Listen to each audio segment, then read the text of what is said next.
सप्ताहोऽपि तथा धन्यः कृष्णलोकफलप्रदः।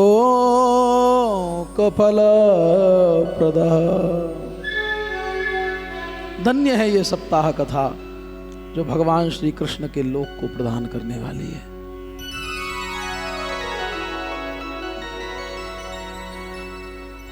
जिसने धुंधकारी जैसे प्रेत को भगवान का लोक प्रदान करवा दिया। गोकर्ण जी को पता चला कि ये सुनने के अंतर से हमारे फल में अंतर रहा है, तो गोकर्ण जी ने अगले महीने में आषाढ़ के पवित्र महीने में पुनः श्रीमद् भागवत की कथा का अनुष्ठान किया।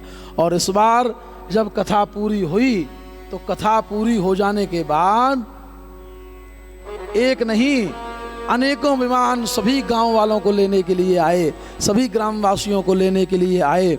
और सबसे विशेष एक बड़ा सुसज्जित एक विमान जिसमें बैठ कर के स्वयं श्रीमन नारायण अपने प्रिय गोकर्ण को लेने के लिए आए। शनकादि कहते हैं, नारद जी आज ये घटना बिल्कुल ऐसी घटी जैसे एक बार अयोध्या में भगवान श्री राम के काल में घटी थी। जब भगवान राम अपने धाम को जा रहे थे तो सभी अयोध्या वासियों को सदेह भगवान अपने साथ वैकुंठ में लेकर के चले गए। आज भी श्रीमन नारायण प्रभु गोकर्ण जी के साथ साथ प्रत्येक ग्रामवासी को अपने साथ सदेह भगवान अपने वैकुंठ में लेकर के चले गए। अयोध्यावासिनः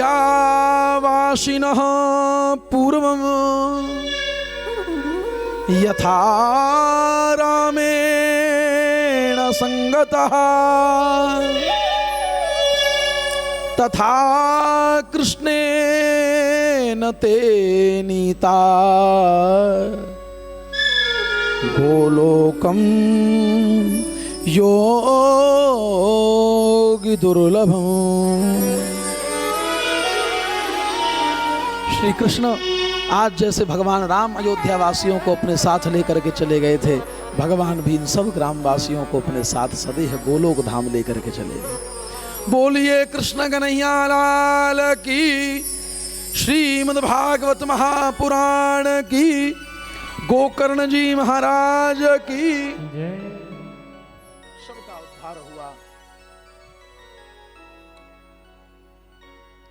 नारद जी कहते हैं, शनकादि भैयाओं निवेदन है ये बताएं कि आप जिस कथा की इतनी महिमा कह रहे हैं, यह कथा की जो महिमा है इस कथा को किया कैसे जाता है, इसके अनुष्ठान का तरीका क्या है, इसके लिए मुहूर्त कैसे निकलवाएं, किससे कथा करवाएं, कैसे कथा करें, तैयारियां कैसे करें।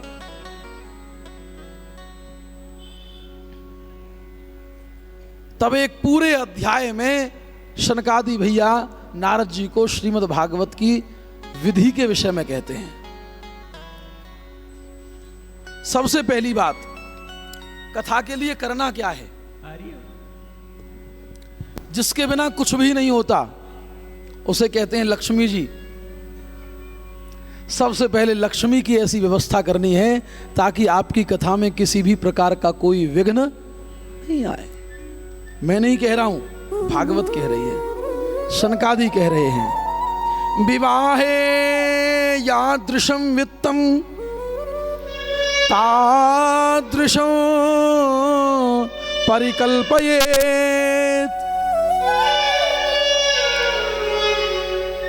शनकादि कह रहे हैं कि नारद जी विवाहे यादृशं वित्तम, जिस तरह कोई भी व्यक्ति अपने बेटा अथवा बेटी के विवाह में धन की व्यवस्था करता है ना, उसी तरह भगवान की इस कथा के लिए भी धन की व्यवस्था करनी चाहिए। किस तरह करनी चाहिए? जिस तरह हम अपने किसी विवाह में धन की व्यवस्था करते हैं। ये इसलिए ताकि किसी भी प्रकार का कोई विघ्न धन के अभाव के कारण नहीं आए।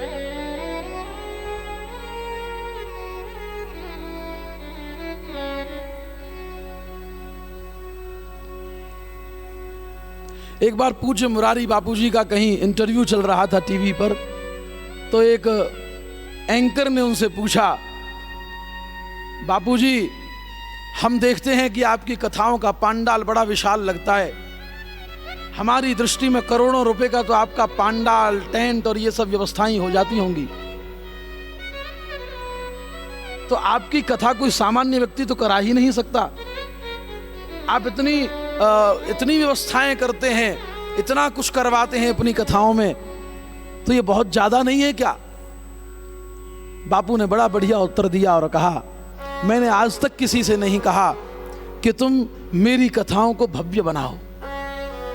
सुनिएगा ध्यान से, बापू ने बहुत अच्छा उत्तर दिया कि मैंने आज तक किसी से नहीं कहा कि तुम मेरी कथा में इतना बड़ा पांडाल लगाओ, ऐसा साउंड लगाओ, ऐसी व्यवस्थाएं करो ताकि वो कथा भव्य बन जाए। मैंने कभी नहीं कहा। मैं तो केवल इतना कहता हूं कि कथा को भव्य बनाने की आवश्यकता नहीं है, कथा को अगर बना सको तो दिव्य बनाने की चेष्टा करो। और कथा तो दिव्य तभी बन सकती है जब कथा पांडाल में उपस्थित किसी भी श्रोता को किसी भी प्रकार का कोई कष्ट न हो। अब उस कष्ट न हो उसके लिए आपको क्या व्यवस्था करनी है, वो लोग आप स्वयं सुनिश्चित कर सकते हैं। इसलिए सनकादि कहते हैं कि विवाहे यादृशम वित्तम तादृशम परिकल्पयेत्। सबसे पहली चीज है ये कथा आज नहीं कल कराना, परसों कराना, महीने 6 महीने 1 वर्ष बाद कराना, लेकिन पहले धीरे धीरे करके रोज के 500-1000 रुपए निकालना शुरू कर दो।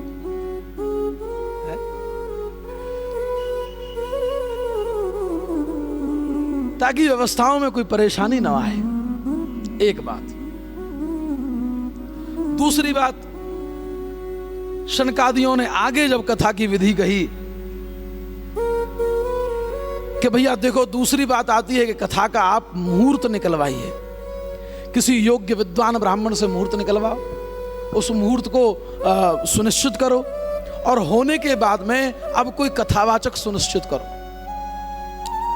नारद जी ने प्रश्न किया, भैया ये कथावाचक की भी कोई विशेषता होनी चाहिए क्या? उसकी भी कोई योग्यता निर्धारित है कि ऐसा ही हो, या किसी को भी पकड़ लें और कह दें कि तुमको कथा आती है, वो कहे कि आती है, सो उसी को बिठा दें, या कोई योग्यता है? शनकादि बोले, बिना डिग्री के आप किसी डॉक्टर पर दिखाने नहीं जाते हो, तो बिना किसी योग्यता के आप जो आपके भीतर के रोगों का, आपके मन के रोगों का इलाज करने वाला डॉक्टर है कथावाचक, आप बिना किसी योग्यता के उसको कैसे बुला सकते हो? पूज्य अवधेशानंद गिरी जी, जूना पीठाधीश्वर, हरिद्वार कनखल में उनका आश्रम है। कभी जाओ तो जाइएगा, बड़ा सुंदर स्थान है, बड़ा दिव्य स्थान है। कुंभ में कथा करी थी हमने, अभी जो कुंभ हरिद्वार का निकला तो हमें वहां पहुंचने का सौभाग्य प्राप्त हुआ। हम वहां गए।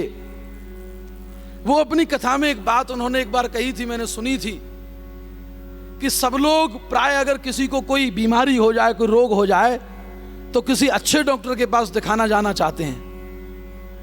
पहले उस डॉक्टर के पास जाने से पहले उसकी योग्यता देखते हैं, उसका अनुभव काल देखते हैं,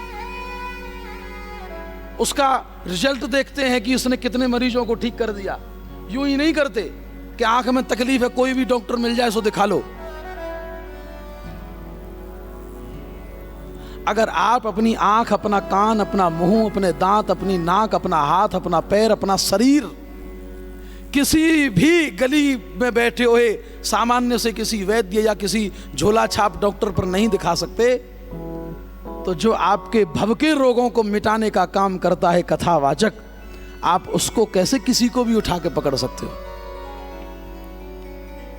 तब शनकादियों ने उसकी योग्यता बताई। ध्यान से सुनिए, क्योंकि प्राय भारतवर्ष में 2 तरह की गद्दियां चलती हैं, एक राजगद्दी और दूसरी व्यास गद्दी। दोनों ही गद्दियों का काम है सुधार करना। राजगद्दी देश को बाहरी रूप से सुधारती है और व्यास गद्दी देश को भीतर से सुधारती है। माने राजगद्दी आपको बाह्य सिक्योरिटी देती है और व्यास गद्दी आपको भीतर की सुरक्षा प्रदान करती है। राजगद्दी तो पहले ही इन सब नेताओं ने भ्रष्ट कर दी महाराज, कोई योग्यता ही नहीं रही। जिसने पहले अपने जीवन काल में खूब लूटपाट, चोरी, डकैती, सारे काम, सारे कुकृत्य जिसने किए हों, वो नेतागिरी करता है। चुनाव कौन लड़ेगा? जिसने अपने जीवन काल में सबसे ज्यादा कुकृत्य किए होंगे। कोई बढ़िया आदमी बहुत कम चुनाव में, ये नहीं कहता कि सभी नेता सब खराब हैं, बढ़िया नहीं है, ये नहीं कहता मैं, लेकिन कौन नेता बनेगा? जिसने अपने जीवन काल में कभी किसी का भला किया ही नहीं होगा। वो ये दावा करके चुनाव लड़ता है कि हम भला करेंगे, और चुनाव लड़ने के बाद घर से बाहर नहीं निकलता। पता चला मंत्री जी कहाँ हैं, दिल्ली गए हैं, कब आएंगे? बोले 6 महीने बाद। और जब उन्हीं मंत्री जी को वोट मांगनी हो तो घर घर जाते हैं। इसका मतलब राजगद्दी तो बिगड़ गई। बड़ी मुश्किल से ठाकुर जी ने कृपा करके कुछ दिया है हमें, अब देश में थोड़ा थोड़ा सुधार होने लगा है। अब देश में बड़ी मुश्किल से ये अच्छा समय आया है। अब अगर राजगद्दी सुधरने की ओर है, सुधरने की दिशा में है, तो हम प्रयास करें कि हम व्यास गद्दी को भी न बिगड़ने दें। और ये मेरे अकेले के हाथ में नहीं है, ये आप जैसे आयोजकों के हाथ में है। व्यास गद्दी की मर्यादा सुनिए। विरक्तो वैष्णवो विप्रो वेद शास्त्र विशुद्धिकृत दृष्टांत कुशलो धीरो वक्ता कार्यो निष्प्रिय। सनकादिक कथावाचक की विशेषता कह रहे हैं। सबसे पहली विशेषता कथावाचक की क्या हो कि वह कथावाचक विरक्त होना चाहिए। विरक्त माने महात्मा। विरक्त माने क्या होता है बताओ जरा? जिसने घर बार छोड़ दिया हो? नहीं, क्योंकि अगर ये विरक्त की परिभाषा होती तो साधु महात्माओं के पास तो कुछ होता ही नहीं। आज तो स्थिति यह है कि तपसी धनवंत दरिद्र ग्रही, साधु महात्माओं के पास ही है जो कुछ है, गृहस्थियों के पास है क्या? इसलिए विरक्त की परिभाषा ये नहीं है कि आप भगवा चोला पहन करके बाबा जी हो जाएं। विरक्त की परिभाषा तो यह है कि आप गृहस्थ में रह करके भी किसी भी लोभ से परे रहें। आपके भीतर कोई लोभ न हो, आपके भीतर कोई लालच न हो,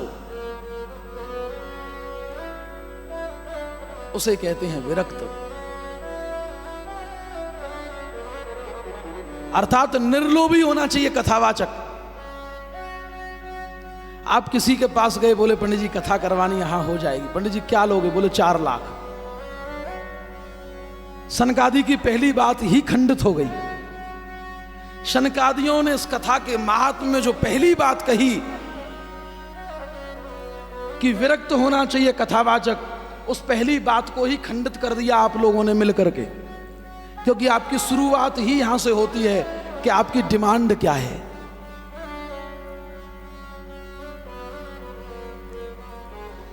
वो डिमांड बता देते हैं, बता दी, दक्षिणा बता दी, आपने पूछ ली, दे दी। इसका मतलब पहली बात का खंडन हो गया। विरक्त होना तो वो है कि अगर आपने दे दिया तो ले लिया, नहीं दिया तो जो ही राम सोई राम। ये विरक्त की परिभाषा। दूसरी बात, विरक्तो वैष्णवो, कथावाचक परम वैष्णव होना चाहिए। वैष्णव होने का अर्थ यहां केवल इतना सा नहीं है कि विष्णु को ही मानने वाला हो, नहीं। वैष्णव हो, शैव हो, शाक्त हो। वैष्णव कहते हैं जो विष्णु को मानने वाला है, शैव कहते हैं जो भगवान शिव को मानने वाला है, शाक्त कहते हैं जो भगवती देवी जगदम्बा को मानने वाला है, और अंततो गत्वा वैष्णव का मतलब है कि जो गुरु परंपरा से दीक्षित कथावाचक हो, उसी को कथा कहने का अधिकार है। ये नहीं कि महाराज गुरु जी को तो हमने केवल फोन में ही सुना है, कथा सुन सुन करके कृष्णचंद ठाकुर जी की हम बन गए कथावाचक। किसी बढ़िया कथावाचक की कथा निकाली, सुनी, हो गए हम कथावाचक।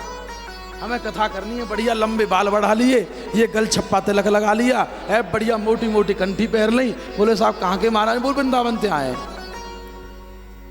चाहे हैं भले ही कलकत्ता के, पर बनेंगे वृंदावन के। क्यों? क्योंकि वृंदावन ही कथावाचकों के लिए सबसे प्रसिद्ध है। इसका मतलब कथावाचक किसी गुरु की परंपरा से दीक्षित होना चाहिए, ये जरूरी है। ये वैष्णव का मतलब। विरक्तो वैष्णवो विप्रो, विप्र माने ब्राह्मण, अर्थात कथावाचक ब्राह्मण ही होना चाहिए। ब्राह्मणेतर यदि कोई और है जो कथावाचन करता है तो उसको कथा करने का अधिकार नहीं है। ये मैं नहीं कह रहा हूं, ये कथा कह रही है। जिस कथा को जो ब्राह्मणेतर लोग कथा कर रहे हैं ना, ब्राह्मण नहीं है लेकिन कथा कर रहे हैं। मैं किसी को जाति विशेष की बात नहीं करता, मैं वर्ण विशेष की बात नहीं करता। ब्राह्मण को छोड़ करके न जाने कितने हैं जो कथा करते घूम रहे हैं। कितनों का आइडेंटिटी प्रूफ देखा आप लोगों ने? बताइए, कितनों से पूछा कि तुम ब्राह्मण हो? नहीं पूछा। क्यों? क्यों कथा करने आए, कह लो। लेकिन उस कथा को सुनने का कोई फल आपको नहीं मिलेगा। ये मैं नहीं कह रहा हूं, ये कथा कह रही है।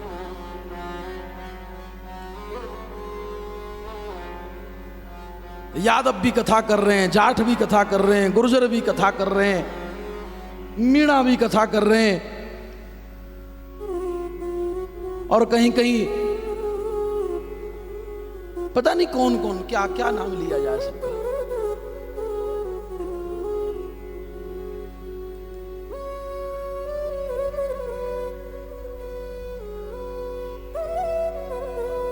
एक बहुत अच्छे कथावाचक हैं, मैं नाम नहीं लूंगा उनका। उनका सरनेम मेहता है और अपने नाम के आगे पंडित लगाते हैं। कभी मुलाकात होगी तो उनसे पूछूंगा कि ब्राह्मणों में सरनेम मेहता कब से हुआ।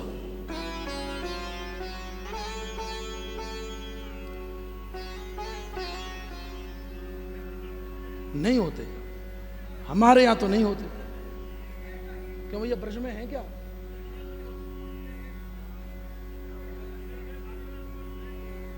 इधर हैं, हो सकता है। चलिए, आपने ये बात मुझे बताई सो धन्यवाद।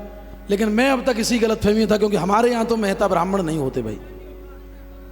महता नहीं, मेहता। महता नहीं जी, मेहता। चलो होते होंगे, लेकिन नहीं, मेरी दृष्टि में तो नहीं। मैंने तो आज तक नहीं सुने कहीं। मुझे तो इतना समय हो गया कथा कहते कहते, लोगों से मिलते मिलते, मैंने आज तक किसी मेहता नाम के ब्राह्मण को नहीं देखा।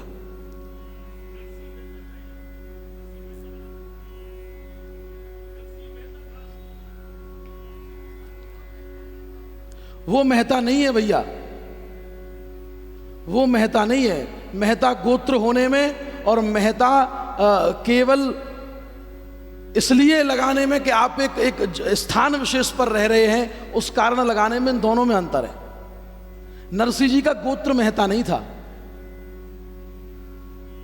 नरसिंह मेहता उनको किसी विशेष कारण से कहा जाने लगा, स्थान विशेष के कारण। नरसिंह मेहता का गोत्र नरसिंह मेहता नहीं था।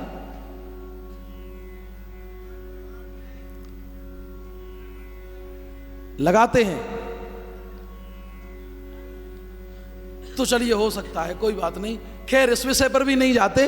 सर्वोपरि बात यह है कि कथावाचक तो ब्राह्मण ही होना चाहिए,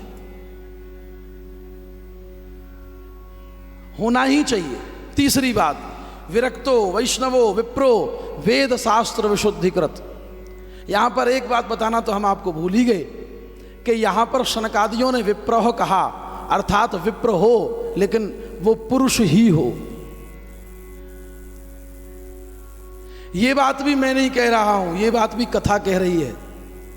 आइएगा मेरे पास, आपको पढ़ाऊंगा। मेरे पास मूल पोथी है भागवत की, उसमें लिखा है विप्रह शब्द का। आप में से जितनों ने संस्कृत पढ़ी होगी वो लोग ये जानते होंगे कि संस्कृत का कोई भी शब्द 3 लिंग में चलता है, पुल्लिंग, स्त्रीलिंग और नपुंसकलिंग। जहां पुरुषों के लिए संस्कृत प्रयोग होगा वहां पुल्लिंग शब्द का प्रयोग होगा, अर्थात रामः रामौ रामाः। जहां स्त्रियों के लिए प्रसंस्कृत प्रयोग होगी वहां स्त्रीलिंग में कहा जाएगा रमा रमे रमाः। जहां नपुंसकलिंग होगा वहां नपुंसकलिंग में कहा जाएगा फलम फले फलानी। समझ रहे हो? यदि स्त्रियों को भी कथा वाचन करने का अधिकार होता तो सनकादि मूर्ख नहीं है जो सनकादियों ने इस कथा के महात्म में, इसके विधान में ये लिखा कि वैष्णवः विप्रः विरक्तः, अर्थात सब में उन्होंने केवल पुल्लिंग शब्द का प्रयोग किया। इसका मतलब कथावाचक विशेष ध्यान रहे कि ब्राह्मण ही होना चाहिए और ब्राह्मण भी केवल पुरुष ही होना चाहिए। बहुतों को इस बात पर भले ही आपत्ति हो, अच्छी न लगे ये बात, लेकिन ये सत्य है। कई बार बहुत आयोजकों को हमने देखा है, वो केवल इसलिए बुला लेते हैं किसी और को, पुरुषतर किसी को इसलिए बुला लेते हैं कि अगर हम कोई कथा वाचिका बुलाएंगे तो सैकड़ों हजारों लाखों की पब्लिक आएगी कथा सुनने, हमारा प्रचार बहुत होगा कि फलाने राम जी ने कथा करवा ली। लेकिन आप ध्यान दीजिए, ये मैं नहीं कह रहा, ये सनकादि कह रहे हैं कि यदि आपने कथा के विधान को ही मिटा दिया तो फिर कथा करवाई क्या आपने? इस बात को समझिए। विरक्तः वैष्णवः विप्रः, वेद शास्त्र विशुद्धिकृत, वेद शास्त्रों का अध्ययन करने वाला हो, गुरु परंपरा से दीक्षित हो, अनेक कथावाचक की विशेषताएं सनकादियों ने नारद जी को बताई। और कहा भोजनम तु वरम मन्ये कथा श्रवण कारकम। नारद जी, कथा कहने वाले और कथा सुनने वाले सबको कथा के समय में व्रत करना चाहिए। व्रत कैसे करें? प्रयास करें कि निराहार रहें, 7 दिन तक कुछ भी न लें, केवल जल पिएं। बोले महाराज जल पी करके तो रहना संभव नहीं है, तो कहा कि घृतः पानम पयः पानम, पयः माने दूध पियो। कहा दूध पी करके भी न रहा जाए तो बोले घृतपानम, घी पियो। बोले घी पी करके भी अगर न रहा जाए तो कहा कि भोजनम तु वरम, भोजन श्रेष्ठ है, भोजन करो, लेकिन उतना करो जितना कथा श्रवण कारकम, जितना करने से कथा में नींद नहीं आए। सोफा मिला और सो गए, इतना मत करो। उतना ही करो जितना करने से चेतनता बनी रहे, जितना करने से आप बैठने में समर्थ हो सकें। सब विधान सनकादि ने नारद जी को कहा और उसके बाद नारद जी ने सनकादि की प्रार्थना करी, सुखरूप प्रबोधज्ञ सर्वशास्त्र विशारदो एतद कथा प्रकाशेनो मदज्ञानम विनाशयो।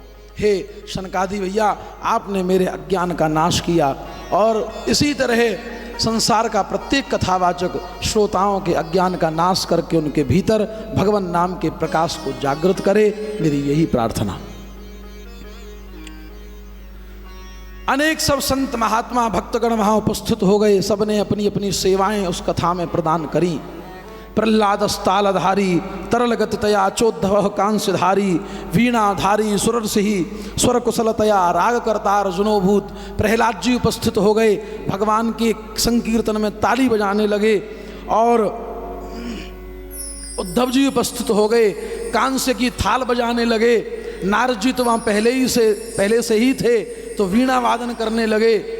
अर्जुन जो केवल धनुर्धारी ही नहीं है अपितु राग गाने में संगीतज्ञ भी बहुत बड़े हैं अर्जुन वहाँ उपस्थित हो गए और अपनी राग सेवा करने लगे।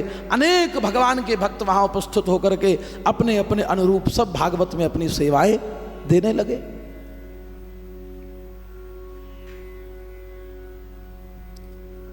और इस तरह सनकादियों ने नारद जी को श्रीमद् भागवत का महात्म्य बताया और संपूर्ण विधान कहा। और अब इसके बाद सूत जी महाराज श्रीमद् भागवत में प्रवेश करते हैं शौनक जी को कथा सुनाने के लिए। यहां से आरंभ होगा श्रीमद् भागवत का प्रथम स्कंद। प्रथम स्कंद में प्रथम अध्याय के प्रथम 3 श्लोकों में भगवान सत्य की आराधना है और 3 श्लोकों में 3 बातें वेद व्यास जी ने लिखी किम ज्ञेयम किम ध्येयम किम ज्ञेयम और किम पेयम। हम किसका ध्यान करें, हम किसको जानें और हम क्या पिएं, अर्थात क्या पाएं, क्या प्राप्त करें। तीन बातें कही। पहले श्लोक में बताया सत्यम परम धीमहि, अर्थात हम सब मिलकर के परम सत्य का ध्यान करें। दूसरे श्लोक में कहा किम ज्ञेयम, तो धर्म प्रौज्यत कैतवोत्र परमो निर्मत्सराणाम सताम, अर्थात हम परम धर्म को जानें। क्या जानें? हम परम धर्म को जानें, क्योंकि यदि परम धर्म हमने जान लिया तो निर्मत्सराणाम शताम, हम निर्मत्सर होकर के बिल्कुल शुद्ध हो जाएंगे और भगवत प्राप्ति के योग्य हो जाएंगे। निर्मत्सर कहते हैं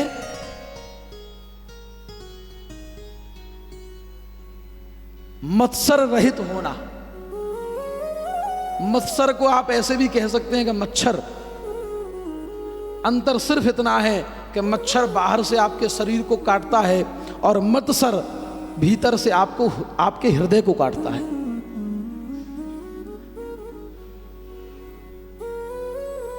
मत्सर का अगर अर्थ करें तो मत्तः सरति इति मत्सरः। मत्तः माने मुझसे, सरति माने सरक गया, अर्थात मेरा पड़ोसी या मेरा भाई या मेरा रिश्तेदार ये मुझसे आगे कैसे चला गया, इसकी उन्नति मुझसे ज्यादा कैसे हो गई, इसके पास धन मुझसे ज्यादा क्यों है, इसे कहते हैं मत्सर। अर्थात ये मत्सर व्यक्ति को दिन रात खाए जा रहा है। यदि आप परम धर्म के आश्रित हो जाते हैं तो आप मत्सर रहित हो जाएंगे, आप निर्मत्सर हो जाएंगे।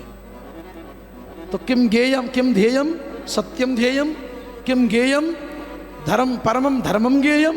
अब किम पेयम, तो श्रीमद् भागवतम पेयम। निगम कल्पतरोर्गलितं फलम शुकमुखादमृतद्रव संयुतं पिबत भागवतं रसमालयं मुहुरहो रसिका भुवि भावुकः।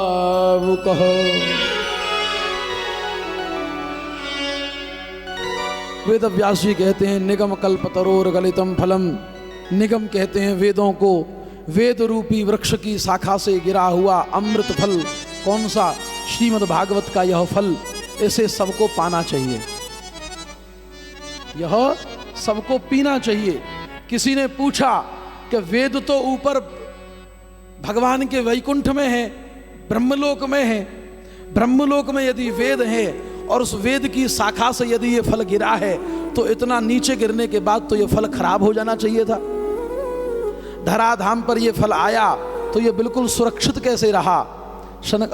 वेदव्यास जी कहते हैं कि यह फल सीधे नहीं आया, अपितु गुरु शिष्य की परंपरा से आया। श्रीमन नारायण ने ब्रह्मा जी को दिया, ब्रह्मा जी ने कृपा करके नारद जी को दिया, नारद जी ने पात्र समझ करके वेदव्यास जी को दिया, वेदव्यास जी ने योग्य जान करके अपने पुत्र सुखदेव को दिया, सुखदेव जी ने परीक्षित के माध्यम से धराधाम पर सबको इसका रसपान कराया। अर्थात गुरु शिष्य की परंपरा से यह फल प्राप्त हुआ और बड़ा अद्भुत फल है। इस फल में न कोई छिलका है न कोई गुठली है, इसलिए इसको पीने में भी कोई समस्या नहीं है। इसको पियो। किसी ने पूछा कि फल तो खाया जाता है, बोले खाते उसे हैं जिसमें छिलका हो या गुठली हो। इसमें तो ना छिलका है ना गुठली है, ये तो रसमालयम, ये तो रस से भरा हुआ है और रस से जो भरा हुआ है उसको खाने की नहीं, उसको पीने की आवश्यकता है। बोले कैसे पिएं, पात्र कहाँ से लाएं? तो कहा कर्णई ही पिबतु, माने कानों से पियो। कान के दोनों को भर भर के श्रीमद् भागवत का यह रसपान करिए और जब तक करिए कि जब तक आपका मन पूरी तरह से आनंद से न भर जाए। किसी ने प्रश्न किया, अच्छा इस भागवत के फल को कौन पी सकता है, यह भागवत कौन सुन सकता है? वेद व्यास जी ने उत्तर देकर के कहा, इसके लिए कोई किसी के लिए सीमा नहीं है, कौन सुनेगा कौन नहीं सुनेगा नहीं। इसको सुनने के लिए तो एक ही योग्यता है, क्या? मुहुरहो रसिकाः भुवि भावुकाः, रसिकाः भावुकाः च आगच्छन्तु।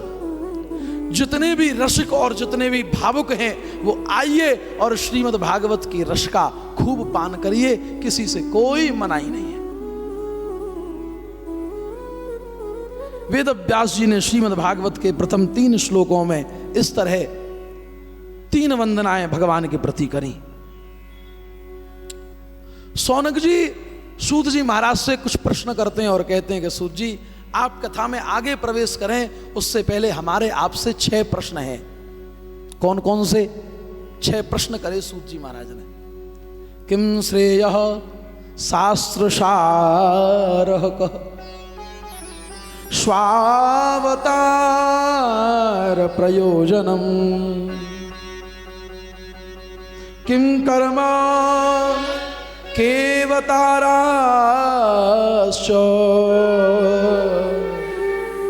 धर्मः कं शरणं गतः। सूत जी हमारे आपसे ये 6 प्रश्न हैं। कौन कौन से? प्रभु आप कह रहे हैं कि प्राणी जीवन भर संसार के इस मायाजाल में पड़ा रहता है, उसे अपने उद्धार का साधन करना चाहिए। तो हमारा पहला प्रश्न ही आपसे यही है कि प्राणी मात्र का कल्याण कैसे हो सकता है? उनके कल्याण का कोई समुचित साधन कहिए।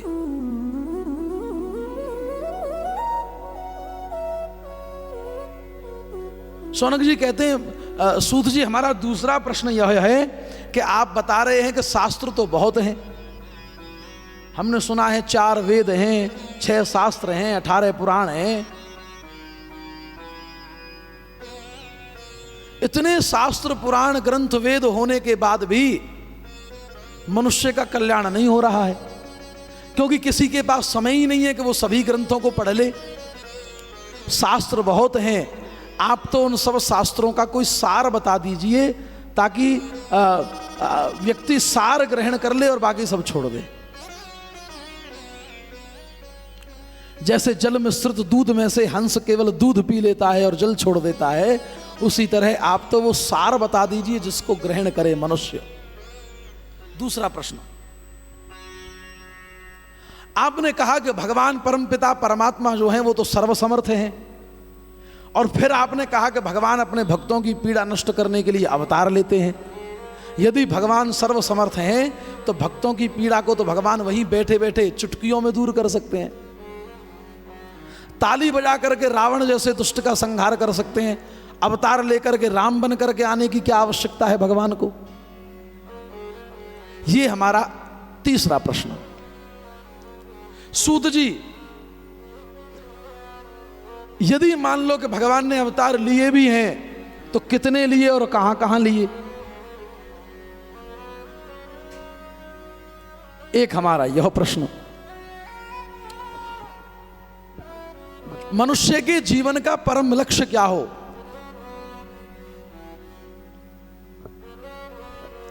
यह हमारा 5वां प्रश्न।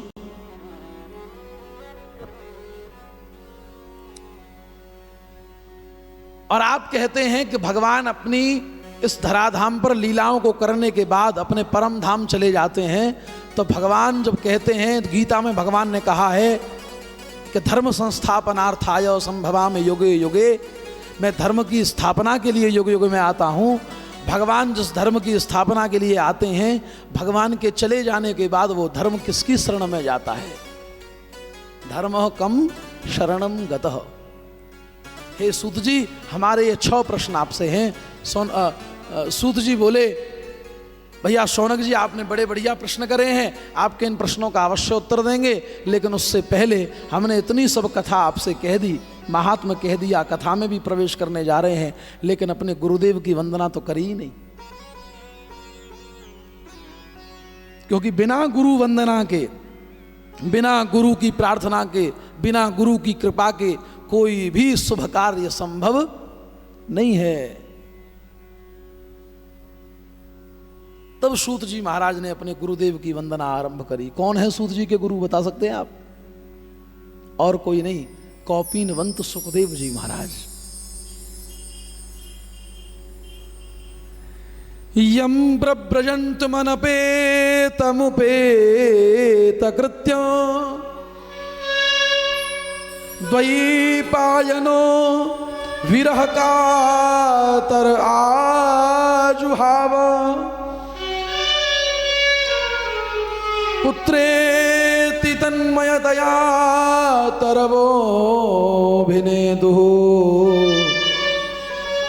तं सर्वभूतहृदयं मुनिमानतोऽस्मि।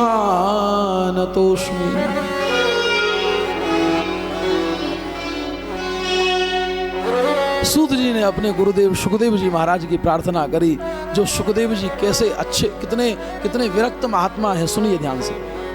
यम प्रव्रजंत मनुपेत मपेत कृत्यम, जो जन्म लेते ही प्रव्रजंत सब कुछ छोड़ करके चल दिए, और जब द्वैपायन वेद व्यास जी ने विरह कातर होकर के उनको पुकारा कि हे पुत्र अभी तो तेरा जन्म हुआ है, तू जाता कहाँ है, हे पुत्र हे पुत्र हे पुत्र।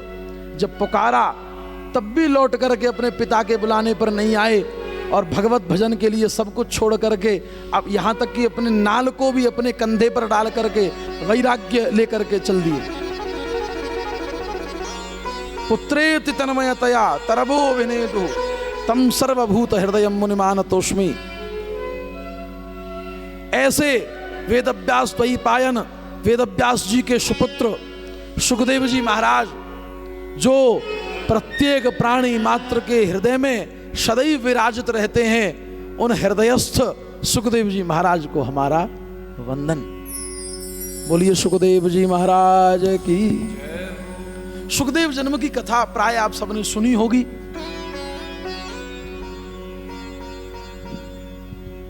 नहीं सुनी है तो समास वृत्ति से एक बार सुन लीजिए। भगवान राधा माधव अपने धाम में बैठे जब ये विचार कर रहे थे कि हमको दुष्टों के संहार और भक्तों के कल्याण के लिए धराधाम पर जाना है, तो राधा रानी का अत्यंत लाडला सुख वो ये सब सुन रहा था। और जैसे ही कन्हैया वहां से गए तो सुखदेव जी ने राधा रानी के लाडले सुख ने राधा रानी से कहा, माँ आप यदि धराधाम पर चली जाएंगी तो मैं यहाँ क्या करूंगा, मुझे अपने साथ ले चलो। किशोरी जी ने कहा, आप चलकर साथ में करोगे क्या? लाडले सुख ने कहा, मां आप यदि धराधाम पर जाकर के स्वामी के साथ में अपनी लीलाएं करेंगे तो मैं आपकी उन लीलाओं को सबको गा करके सुनाऊंगा। आशीर्वाद दिया लाडली जी ने, और सुखदेव जी के जन्म की भूमिका बनी। कैलाश पर भगवान शंकर समाधिस्थ थे। माता पार्वती के पास नारद जी आए, प्रणाम किया। नारद जी को पार्वती जी ने आसन दिया, और नारद जी अपना दुख पार्वती जी के सामने कहने लगे कि माँ संसार में बड़े भांत भांत के लोग हो गए हैं, हमें कोई अपने यहाँ आने ही नहीं देता। सब कहते हैं कि नारद आएगा तो झगड़ा कराएगा। पार्वती जी बड़े अहंकार से बोली, क्योंकि नारद जी को अपना गुरु भी मानती हैं, तो अपने गुरुदेव से बड़े कुछ अहंकार से कहा, गुरुदेव भले ही संसारी लोग कहें कि आप झगड़ा कराते हैं, लेकिन हमारे यहाँ संसारियों जैसा हाल नहीं है। आप हमारे यहाँ कभी भी आ सकते हैं। क्यों? क्योंकि हमारे कैलाश पर कभी झगड़ा नहीं होता। देखिए, जो स्वभाव से एक दूसरे के शत्रु हैं, वो भी कैलाश पर एक दूसरे के साथ मित्रवत रहते हैं। मेरा वाहन है शेर, मेरे स्वामी का वाहन है बैल। दोनों में स्वभावतः शत्रुता है, लेकिन फिर भी यहां दोनों बड़े प्रेम से रहते हैं। मेरे छोटे बेटे का वाहन है चूहा, मेरे स्वामी के गले में पड़े रहते हैं सर्प। सर्प और चूहे की जन्मजात शत्रुता है, स्वभावतः शत्रुता है, लेकिन फिर भी यहां बड़े प्रेम से रहते हैं। मेरे स्वामी के गले में सर्प पड़े हैं। मेरे बड़े बेटे का वाहन है मयूर। मोर सांप को खा जाता है, आपको पता है कि नहीं पता है, लेकिन यहां बड़े प्रेम से रहते हैं। इसलिए आप यहां की चिंता ना करें महाराज, यहां कोई झगड़ा होने वाला नहीं है।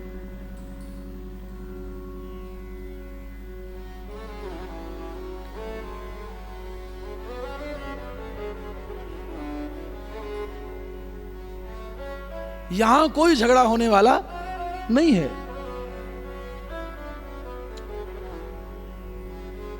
और फिर झगड़ा तो तब हो जब पति पत्नी एक दूसरे को से कुछ छुपाएं। भाई झगड़ा किन बातों पर होता है? जब एक का राज दूसरे को न पता हो, किसी और से पता चले, इन्हीं बातों पर प्राय झगड़े होते हैं। लेकिन मुझे तो भगवान शंकर की प्रत्येक बात पता है और भगवान शंकर को मेरी। हमारे बीच में ऐसी कोई बात ही नहीं जिस पर झगड़ा होगा। नारद जी बोले अच्छा मैया ऐसी बात है? बोले हाँ। अगर ऐसा है माँ तो मुझे एक प्रश्न का उत्तर मिल सकता है? बोले क्या? भगवान शंकर अपने गले में मुंडों की माला पहनते हैं, आप बताएंगी ये मुंड किसके हैं? क्योंकि मुझे पता नहीं है।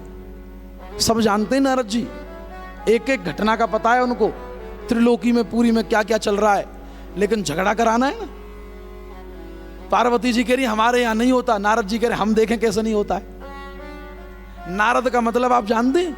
ना माने नहीं, रद्द माने रद्द, अर्थात जिसकी बात को कोई रद्द नहीं कर सकता उसे कहते हैं नारद। बोले कि हमारा काम है झगड़ा कराना, हम जरूर कराएंगे। और ये प्रश्न करके चल दिए। अब पार्वती जी बड़े इस विचार में हैं कि ये तो गुरुदेव ने प्रश्न किया और इसका उत्तर मुझे पता नहीं, इसका मतलब भगवान शंकर मुझे सारी बातें नहीं बताते। भगवान शंकर समाधि से खड़े हुए, नारद जी को जाते हुए देखा, रोका, ठहरिए देवर्षि कहाँ जा रहे हो? बोले नहीं नहीं प्रभु अब चलें, बहुत देर हो गई, माता से काफी देर चर्चा हुई, अब चलते हैं। कह करके चले गए। भगवान शंकर पार्वती जी के पास आए, लटका हुआ चेहरा देखा, पूछा बात क्या है? तो बोली बात ना करो हमसे, आप बात करने का अधिकार खो चुके हैं। भगवान शंकर ने कहा देवी बात क्या हुई बताओ तो सही। बोले कि आप कहते हो कि आप मुझे सब कुछ बताते हो, लेकिन मुझे आपके बारे में कुछ नहीं पता। आज मेरे गुरुदेव ने मुझसे एक प्रश्न किया और मैं उसका उत्तर नहीं दे पाई उनको। क्या प्रश्न? पार्वती जी ने कहा स्वामी आपने मुझे सब कुछ बताया, लेकिन ये नहीं बताया कि आपके गले में ये मुंडों की माला कैसी है, ये मुंड किसके हैं? भगवान शंकर बोले कि देवी आपने हमसे पूछा ही कब? आप पूछते और हम न बताते तो हम दोषी थे, आपने पूछा नहीं, हमने बताया नहीं। इसलिए मैं प्राय सबको कहता हूं कि जब तक पूछा ना जाए तब तक मत बोलिए। जब तक पूछा ना जाए।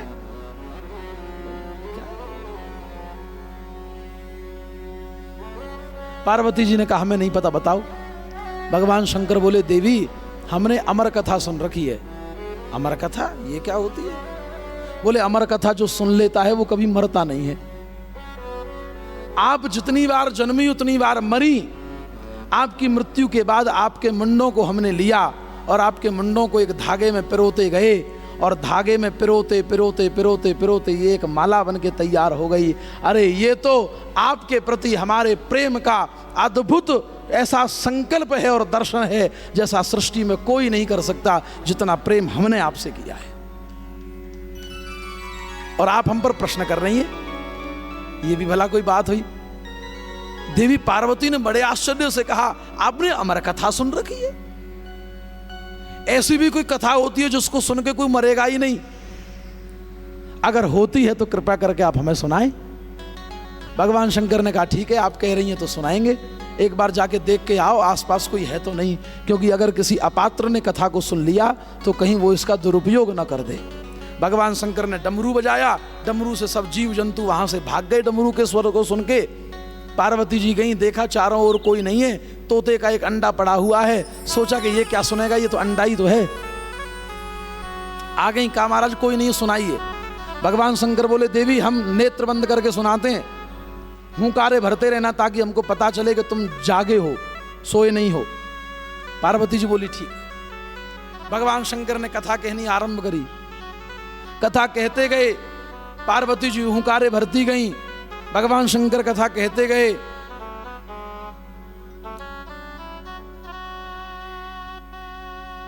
पार्वती जी हुंकारे भरती गई।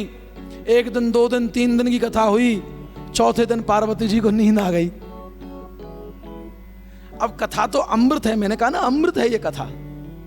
अमृत की कुछ बूंदें पड़ जाए तो मरा हुआ आदमी जिंदा हो जाए। फिर वो तो फिर भी अंडा ही था, उसके भीतर तो प्राण थे। अंडा फूट गया, भीतर से शुक का एक छोटा सा बालक निकल आया। शुक बड़ा बड़ा अद्भुत जीव होता है ये तोता। जैसा सुनता है वैसा बोलता है। राधे राधे कहोगे तो राधे राधे बोलेगा, जैसा कहोगे वैसा बोलेगा। तोते में बड़ी अद्भुत शक्ति होती है ये। हमने आपके उदयपुर में ही देखा है। एक यहां उदयपुर में, अब स्थान तो मुझे पता नहीं है, लेकिन सेक्टर 4 में ही जब साईं मंदिर में कथा हुई थी हमारी, तो वहां एक कक्कू जी करके हैं, उनके घर पे है तोता। एक बार वो हमें अपने घर लेकर गए थे तो हमने उस तोते के दर्शन करे। वो बोलता है।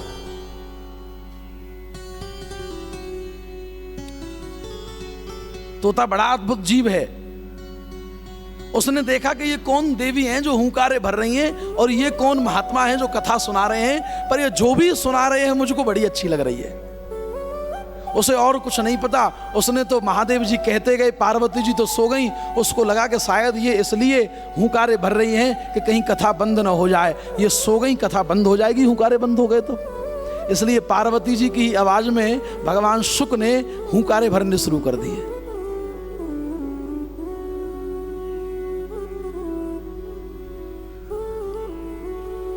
सुखदेव जी हुंकारे भरते जा रहे हैं, महादेव जी कथा करते जा रहे हैं। 7 दिन की पूरी कथा हो जाने के बाद महादेव जी ने जयकारा लगाया, बोलिए भागवत महापुराण की। जोर से जयकारा लगा तो एकदम बड़बड़ा करके पार्वती जी के नेत्र खोले। बोले महाराज जी क्या कर दिया आपने? बोले क्या हुआ?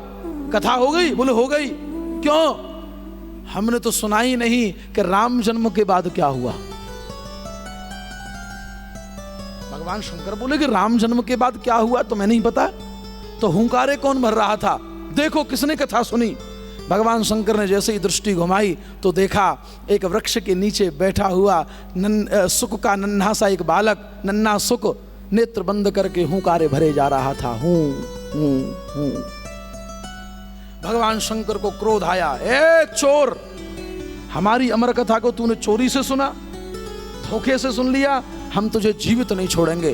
त्रिशूल लिया भगवान शंकर ने। आगे आगे सुक दौड़ रहा है, पीछे पीछे भगवान शंकर दौड़ रहे हैं उसको मारने के लिए। दौड़ता दौड़ता तोता पहुंच गया वेद व्यास जी के आश्रम के पास। वहां वेद व्यास जी की पत्नी विटिका, उनको उबासी आई। सुखदेव जी को और कुछ तो दिखा नहीं जाने के लिए, सो छुपने के लिए वो मुख दिखाई दिया, सो मुख में ही घुस गए और उधर में जाकर बैठ गए। भगवान शंकर त्रिशूल लेके दौड़े आ रहे हैं। वेद व्यास जी ने पूछा ये क्या है महाराज, कहाँ जा रहे हो? बोले कि हम एक चोर को पकड़ रहे हैं। वेद व्यास जी बड़ी जोर से हंसे, मरघट में रहने वाले हैं आप, शरीर पर चिता भस्म लगाने वाले हैं आप, आभूषण पहनते नहीं, सर्पों को लटकाने वाले हैं गले में, कुंडल सोने के पहनते नहीं, बिच्छू पहनने वाले हैं, तो महाराज आपका कोई लेगा क्या? पीने के लिए भी आपके घर में कोई बढ़िया पेय पदार्थ नहीं है, जहर है, जहर पीते हैं आप। अच्छा, कुछ लोग हैं जो अपने स्वाद के लिए भगवान शंकर को बदनाम करते हैं।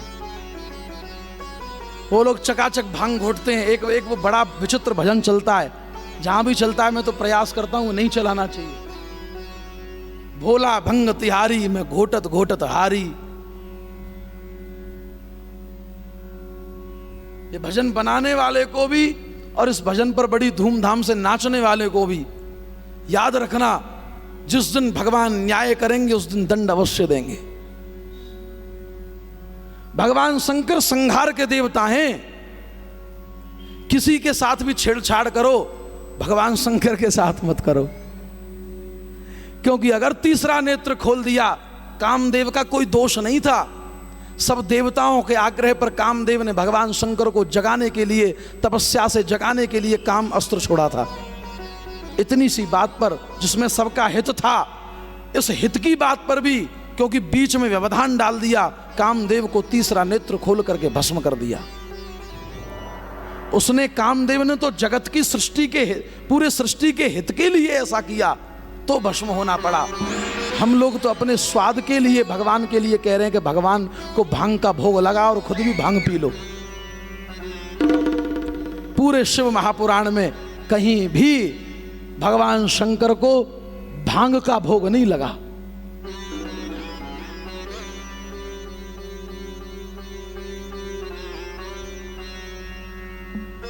मैंने बहुतों को देखा है कि वो लंबी सी होती चिलम, हमारे ब्रज में उसका नाम चिलम है, यहां क्या कहते हैं मुझे पता नहीं, ऐसे पकड़ते हैं उसको, बम भोले भंडारी, ऐसी ऐसी बातें। क्योंकि हम तो रहे हैं ना साधु महात्माओं के बीच में, हमने तो वो स्थिति देखी है।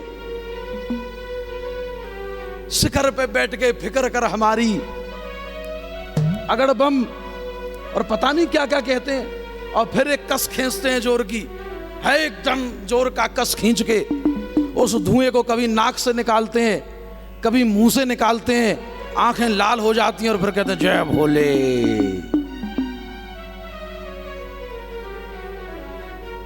अरे भगवान शंकर ने न भांग खाई न कभी चिलम पी, भगवान शंकर ने पिया तो जहर पिया। इतने ही बड़े भगत हो भगवान शंकर के तो एक बार जहर पी लो, टंटाई खत्म। भांग पी के अपने साथ साथ 10 को बिगाड़ोगे, जहर पी लोगे तो 10 सुधर जाएंगे। ये बड़ी विचित्र बात है महाराज। इसलिए मैं कहता हूं कि भगवान शंकर तो जहर पीते थे। क्यों पीते हो महाराज? किसी दिन भगवान शंकर ने वास्तव में पिला दिया तो मामला गड़बड़ हो जाएगा। वेद व्यास जी ने कहा आपके पास है क्या, कोई लूट के भाग जाएगा?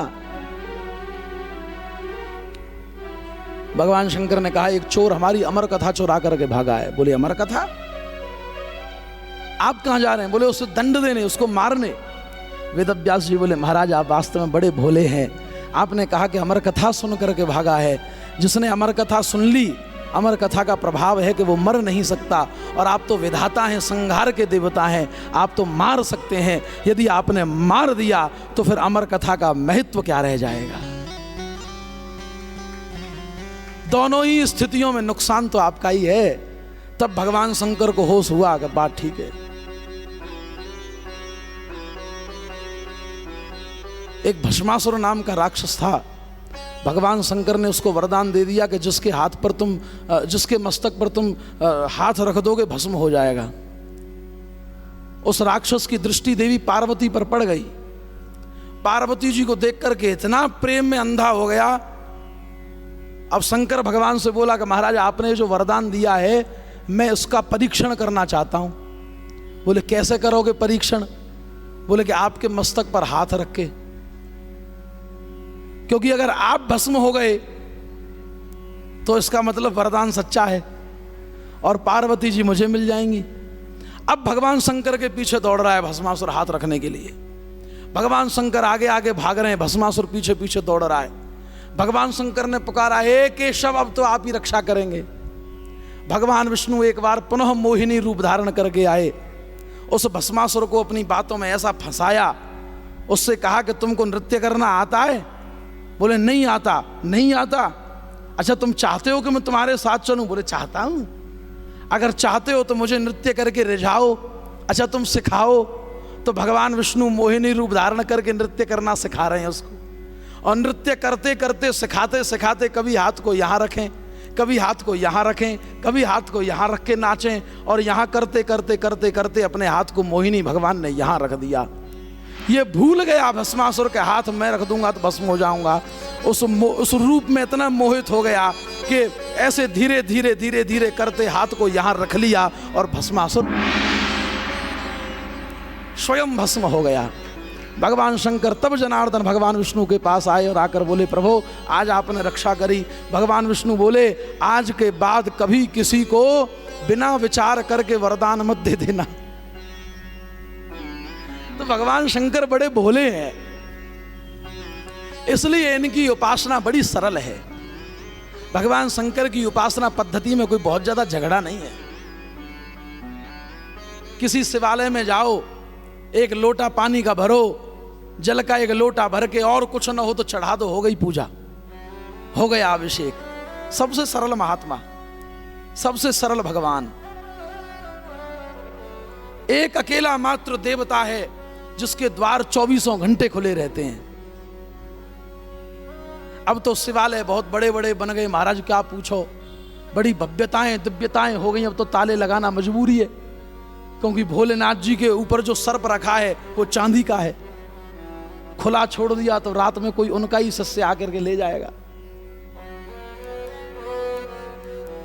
आजकल तो बड़ी भव्यताएं हो गई हैं, अब ताले लगने लगे हैं, लेकिन वास्तव में गांवों में जाकर के देखो भगवान शंकर के मंदिरों पर कहीं भी ताले नहीं लगते। प्राचीन काल में जब महात्माओं को, साधु महात्माओं को कहीं स्थान नहीं मिलता था रात्रि के समय यात्राओं पर, तो भगवान शंकर के शिवालय में ही सो जाया करते थे।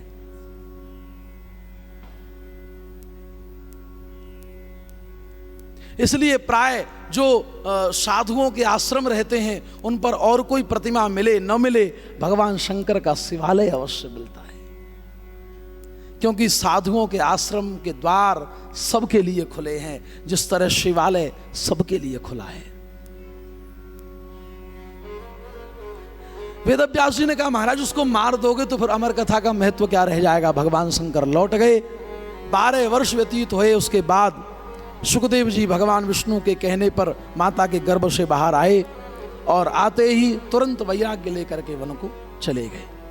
बोलिए सुखदेव भगवान की। आइए हम और आप सब भी एक बार मिल करके सुखदेव जी के रूप में, आप सबके सामने सुखदेव जी विराजमान हैं, सुखदेव जी के रूप में अपने अपने गुरुदेव भगवान का ध्यान करके गुरुदेव की प्रार्थना करेंगे, और वो जहाँ भी है उनसे प्रार्थना करेंगे कि वो आपके पास आपके ध्यानस्थ होकर के बैठें और आपके इस पवित्र अनुष्ठान को सफलतापूर्वक पूर्ण करें। बोलिए सद्गुरुदेव भगवान की। गुरुदेव दया करके मुझको अपना लेना। गुरुदेव दया करके मुझको अपना लेना। मैं शरण पड़ा तेरी चरणों में जगह देना। मैं शरण पड़ा तेरी चरणों में जगह देना।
करुणानिधि नाम तेरा,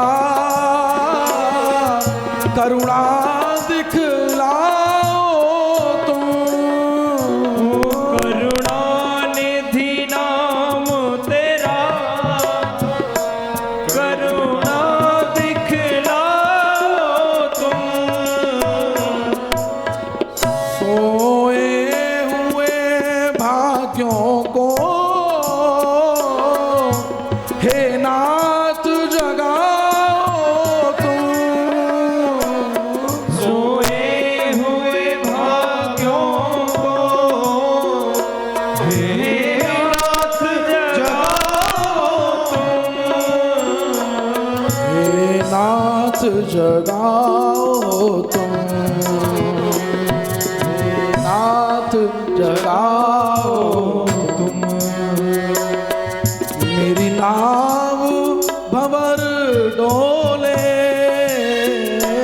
मेरी नाव भंवर डोले, उसे पार लगा देना। गुरुदेव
हे गुरुदेव, तुम सुख के सागर हो, निर्धन के सहारे हो।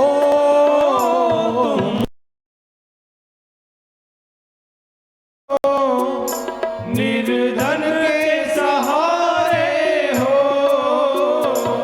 इस मन में समाए हो।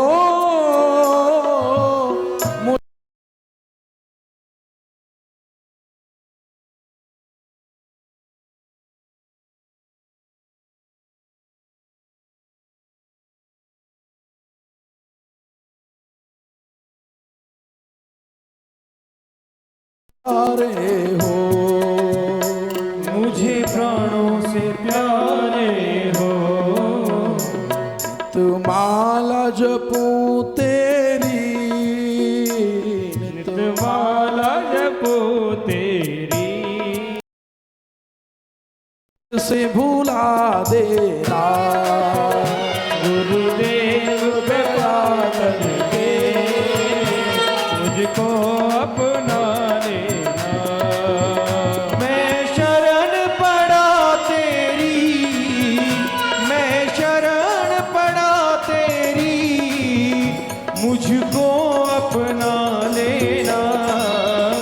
गुरुदेव गया करके हो मुझको अपना लेना।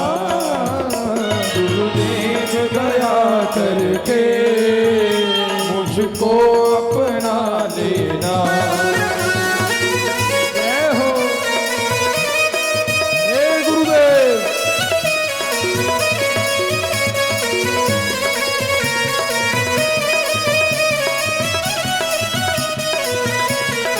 श्री राधे।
बोलिए सदगुरुदेव भगवान की।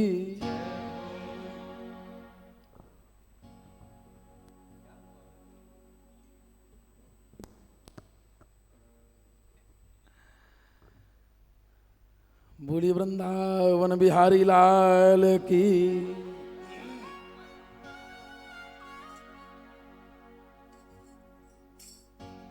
सूत जी महाराज ने अपने गुरुदेव की वंदना करी और अब श्रीमद् भागवत की कथा को आगे बढ़ाया और कहा, सोनक जी, आपका प्रथम प्रश्न था कि प्राणी मात्र का कल्याण कैसे होगा, उसका उत्तर सुनिए। शवै पुंसाम परो धर्मो यतो भक्ति रथोक्षजे अहैतुक्य प्रतिहता ययात्मा शं प्रसीदति। कल्याण का तो एक ही तरीका है भैया, कौन सा? अहैतुक्य प्रतिहता ययात्मा शं प्रसीदति। भगवान की भक्ति करिए, और भक्ति ऐसी नहीं कि मेरे छोरा की नौकरी लग जाए, मेरे बेटा को ब्याह है जाए, बेटी को बढ़िया घर मिल जाए। ये भक्ति नहीं है। भक्ति तो वो है जिसमें कोई हेतु ही ना हो, जिसमें कोई इच्छा ना हो, जिसमें कोई मांग ना हो। वो हेतु, वो भक्ति है। देखो, इस पृथ्वी पर लौकिक दृष्टि से भले ही हमारी माताएं ये स्त्री हैं और आप और हम सब पुरुष हैं, ये लौकिक दृष्टि है। लेकिन पारलौकिक जो दृष्टि है ना, वो ये कहती है कि इस जगत पर कोई पुरुष नहीं है, इस जगत में कोई पुरुष नहीं है, सब गोपियां हैं। और इस जगत का पति, उन सभी गोपियों का ग्वाल ये माधव है और कोई नहीं है। यदि उस दृष्टि से देखा जाए कि समस्त जगत में सब गोपी हैं, न कोई पुरुष है न कोई और है, सब स्त्री सब गोपी, और उन सब गोपियों का केवल एक पति। अब सुनिए यहां से आगे, अब जिस जिस गोपी की भक्ति में कोई मांग नहीं होगी, जगत का पति उस प्रत्येक गोपी की मांग को आकर के खुद भरेगा और उसको स्वीकार करेगा। एक स्त्री किसी की पत्नी कब बनती है? कब बनती है? जब मांग में सिंदूर भर दिया जाता है। इसलिए जब हमारी कोई मांग नहीं होगी, तब हमारी मांग को ये जगत का पति आकर के भरेगा। अब अगर चाहते हो कि हमारी तुम्हारी सबकी मांग ये भरे, तो भक्ति में से कोई भी मांग हटा दो।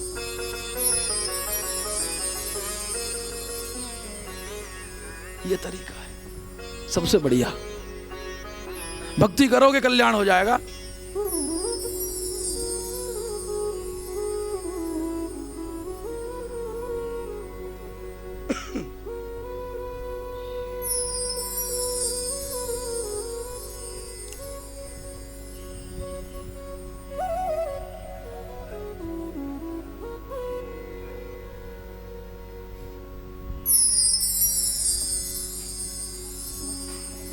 सूत जी महाराज ने शौनकादि जी को बताया सबसे बढ़िया तरीका, जो भक्ति करेगा उसका कल्याण होगा।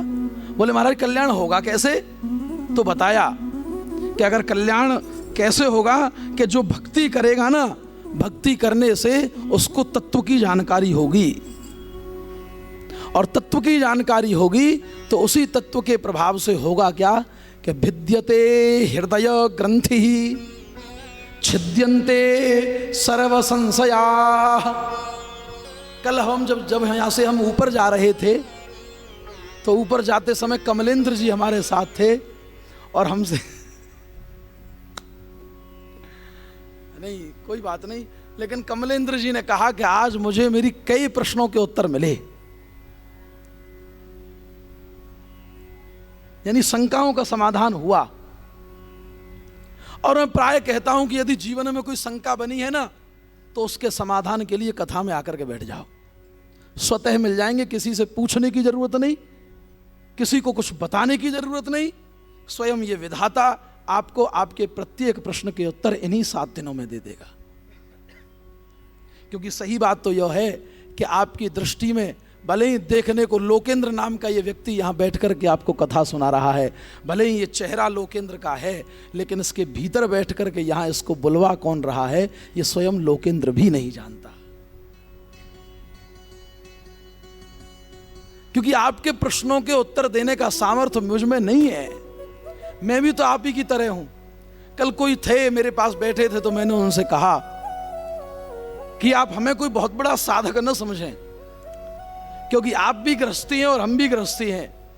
मुझ में और आप में अंतर सिर्फ केवल इतना है कि मैं अपने दिन के 4 घंटे भगवान की कथा सुना करके व्यतीत करता हूं, बस इतना सा अंतर। बाकी आप सोचो कि मैं 4 घंटे भजन करता हूं, कहां मिलता है समय? बताइए, गृहस्थ में किसी को मिलता है इतना समय क्योंकि 4 घंटे बैठ के भजन कर लेगा? हाँ, यहाँ 7 दिन हम रहते हैं तो अपनी नित्य क्रियाएं सब बन जाएं कथाओं में जब हम रहते हैं, क्योंकि कोई व्यवधान नहीं होता। पापा पापा करके बुलाने वाले बालक नहीं होते, बेटा बेटा कह करके बुलाने वाले माता पिता नहीं होते, किसी भी व्यवधान से परे रहते हैं, सो शांति से यहाँ भजन हो जाता है। किसी को मिलने भी आना है तो कोई एक जना पहले हमारे पास आएगा, पूछेगा गुरुजी अंदर भेज दें, हम कहेंगे भेज दो तो आएंगे, देख लिया कि भजन में लगे हैं तो बाहर रोक देंगे, मत भेजो। इसका मतलब यहाँ व्यवधान नहीं है तो यहाँ भजन कर लेते हैं। बाकी जैसे ही घर पहुंचे तो घर पहुंचने के बाद जैसे ही सुबह स्नान करे और ठाकुर जी की सेवा में लगे तो सेवा में लगते ही घर वालों को कोई ऐसा काम याद आता है जो केवल लोकेंद्र ही कर सकता है और कोई नहीं कर सकता। अब लोकेंद्र भजन करे का गृहस्थ में रह करके उन नियमों का पालन करे जो करने अत्यंत अनिवार्य है। क्या करे? इसका मतलब यह है कि गृहस्थ में आकर के कोई भी इसके नियमों से वंचित नहीं रह सकता।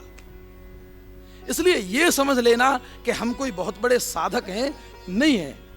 हम पर तो आपकी प्रार्थनाओं का असर है, हमारे बुजुर्गों का ऐसा आशीर्वाद है, हमारे पूर्वाचार्यों की और सदगुरु की कृपा है विशेष रूप से कि हमको यह स्थान प्राप्त हो गया है जहां बैठ कर के आप हमारे भीतर अपने गुरु का दर्शन करते हैं। इसमें इस प्राणी का कोई ज्यादा बहुत बड़ा कोई हेतु नहीं है।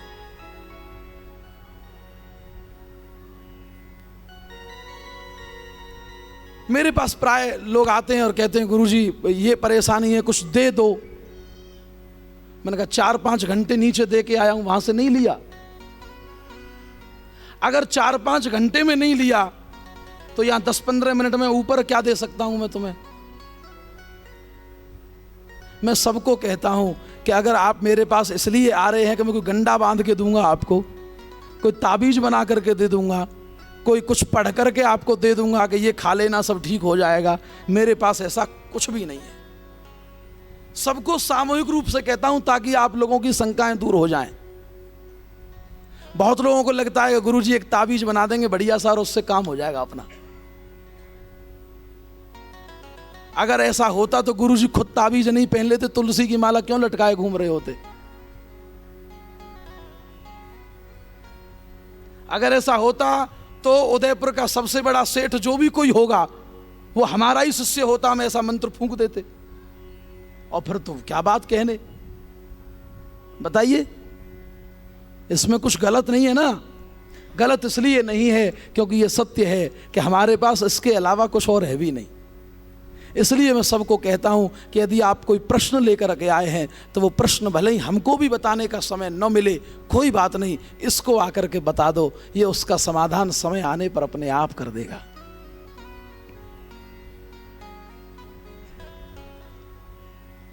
आइए,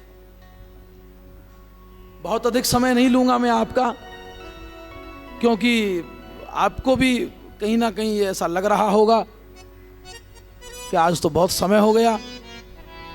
कोई बात नहीं, आपको ज्यादा रुकना भी न पड़े, क्योंकि ना तो आप रुक रहे हैं और ना ही जो भगवान भीतर तैयार बैठे हैं आपको दर्शन करने के लिए, ना वो रुकने वाले हैं। आज आप सबने अमर कथा सुनी है और वो अमर कथा भगवान शंकर ने देवी पार्वती जी को सुनाई थी, इसलिए आज की कथा की महाआरती हम भगवान शंकर की पुण्य और पवित्र दर्शन के साथ ही करेंगे। आइए हम सब मिलकर के भगवान शंकर का हृदय से स्वागत करें। बोलो शंकर भगवान की। आइए सब मिलकर के भगवान शंकर का स्वागत करेंगे और उनको शांति से यहाँ स्थान दे करके एक एक करके पहले यजमान परिवार आकर के भगवान की पूजा करेगा, भगवान का आशीर्वाद प्राप्त करेगा और उसके बाद फिर सभी जो जो भगवान का आशीर्वाद प्राप्त करना चाहते हैं सभी एक एक करके आएंगे और ठाकुर जी का आशीर्वाद लेंगे।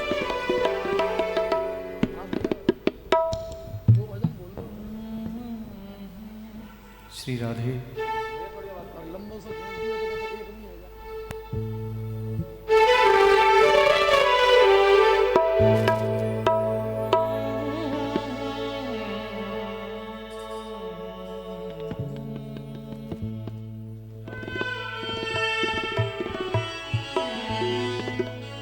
भोले तेरी जटा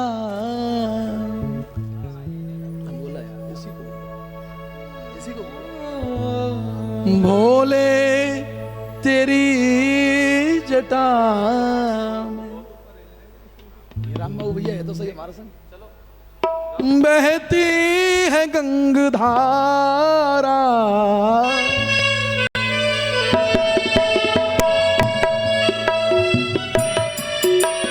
भोले तेरी जटा में बहती है गंगधारा, भोले तेरी जटा में।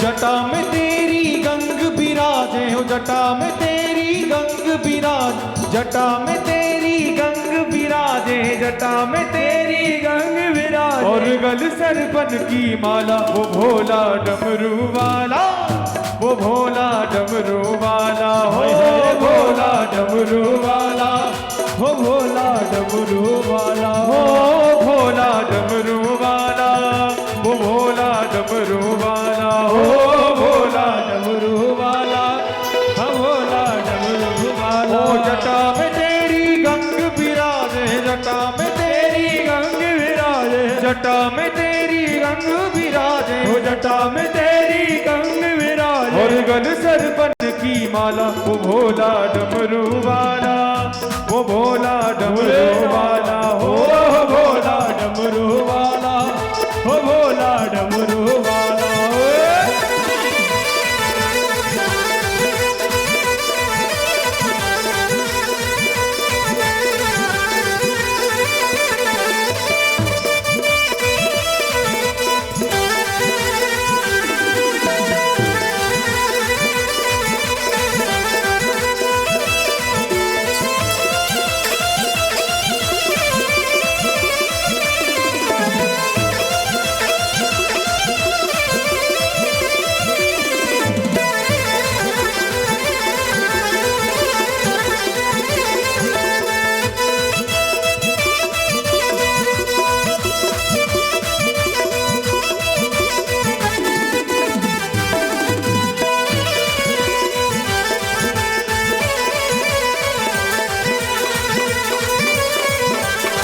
तेरे अंग भुजंग समाए, तेरे अंग भुजंग समाए, तेरे अंग भुजंग समाए, तेरे अंग भुजंग समाए, हो तेरे अंग भुजंग समाए। ओ जाने किसको तू ध्याए, जाने किसको तू ध्याए, जाने किसको तू ध्याए, जाने किसको तू ध्याए। रहता है तू मस्त ध्यान में, रहता है तू मस्त ध्यान में, रहता है तू मस्त ध्यान में, रहता है तू मस्त ध्यान में। पीकर भंग का प्याला, वो भोला डमरू वाला, वो भोला डमरू वाला, हो भोला डमरू वाला, हो भोला डमरू वाला।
किसी ने न जानी, तेरी महिमा किसी ने न जानी, ओ तेरी महिमा किसी ने न जानी।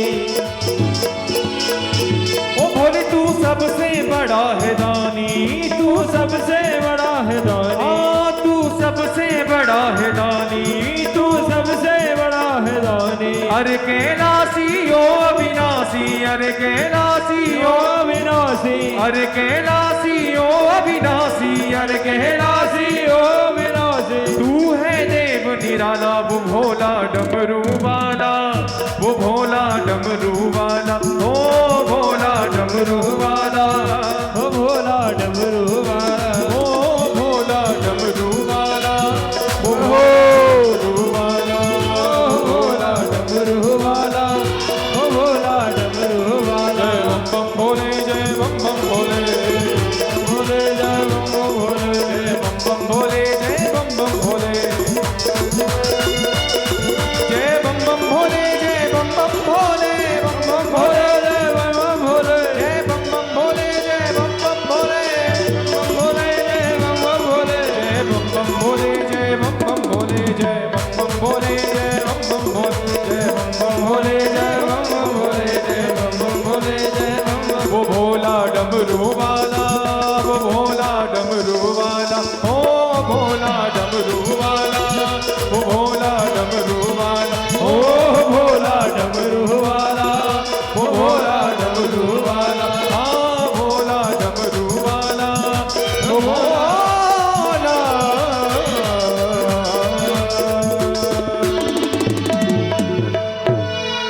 बोलिए शंकर भगवान की श्री जय। राधे। सुनिए, इसी समय अभी बस 5 मिनट बाद आरती ही होगी। अभी भगवान शंकर की झांकी आपके सामने आई है, इसलिए सब आरती करके प्रसाद लेकर के ही जाएंगे। लेकिन उससे पूर्व भगवान शंकर का पूजन तो आप सबने किया ही है। आज कथा में भगवान सुखदेव का जन्म भी हुआ है और आप सबके सामने तो यहाँ प्रत्यक्ष सुखदेव विराजमान है, इसलिए उनका भी पूजन जो कोई करना चाहे पहले यजमान परिवार करे और उसके बाद जो कोई सुखदेव जी की पूजा करना चाहे वो भगवान सुखदेव जी की भी पूजा कर सकते हैं, क्योंकि आज से अब कथा आगे की यही हमें सुनाएंगे। और एक बार कल के विषय में आप सबको सूचना दे रहा हूँ, सुन लीजिए। कल कथा का तृतीय दिवस है। तृतीय दिवस में कल आप सभी वामन भगवान की झांकी के दर्शन करेंगे। वामन भगवान राजा बलि के द्वार पर 3 पग भूमि लेने के लिए गए थे और गए तो थे 3 पग भूमि मांगने के लिए, उनसे सब कुछ छीनने के लिए, लेकिन बदले में स्वयं ही उन पर लुट करके आ गए। अर्थात सदा सदा के लिए बलि के आंगन में स्वयं भगवान उनके द्वारपाल बन करके बंध गए, बैठ गए। तो ऐसे जनार्दन भक्त प्रिय भगवान नारायण और भक्त शिरोमणि राजा बलि की कथा आप कल श्रवण करेंगे। वामन भगवान की सुंदर झांकी के आप सभी दर्शन करेंगे। अब आरती करें और आरती के बाद में प्रसाद लेकर के ही आप सब फिर अपने अपने गंतव्य को प्रस्थान करेंगे।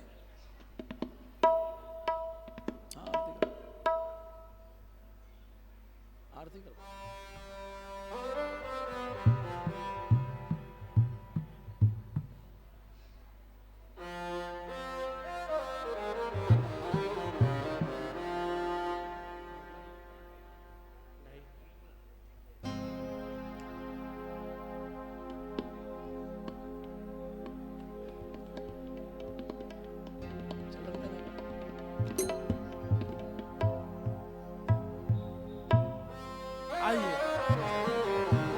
सब मिलकर के भागवत भगवान की आरती करेंगे।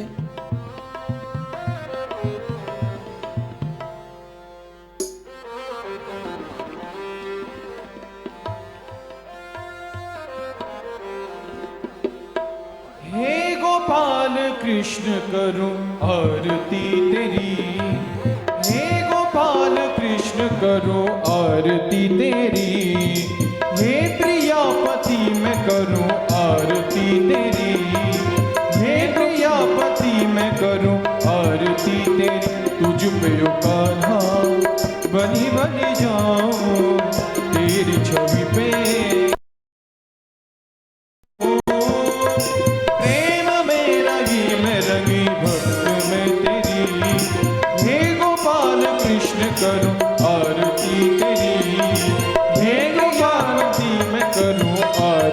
तेरी।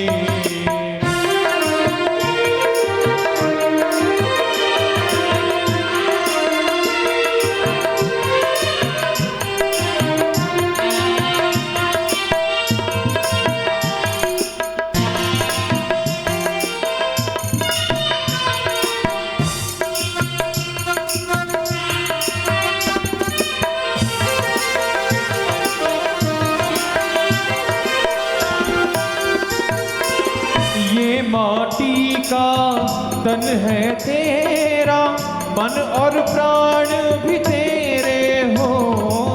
ये माटी का तन है तेरा, मन और प्राण भी तेरे।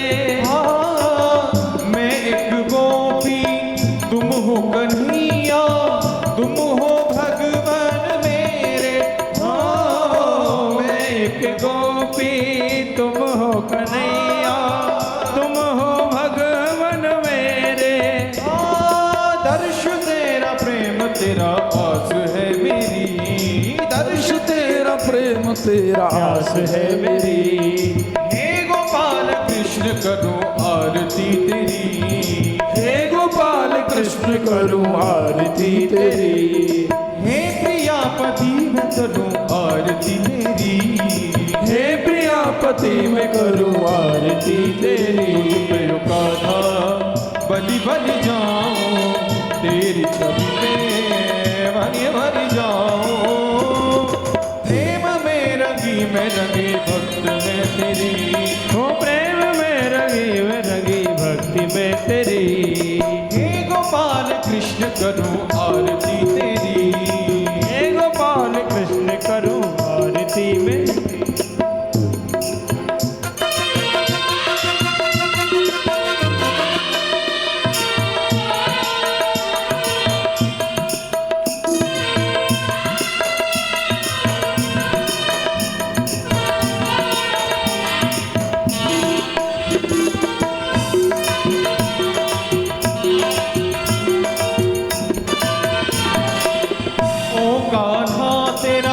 रूप अनुपम मन को हरता जाए हो। ओ कान्हा तेरा रूप अनुपम मन को हरता जाए।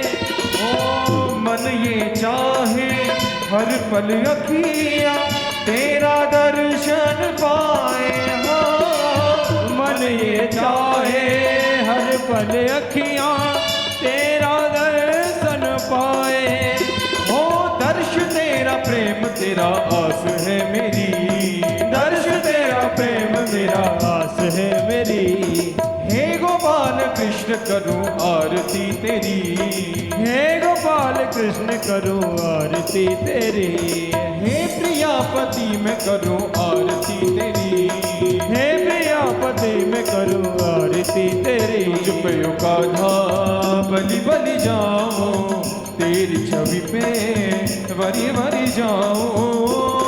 प्रेम में रंगी मैं रंगी भक्त में तेरी, हो प्रेम में रंगी भक्ति में तेरी।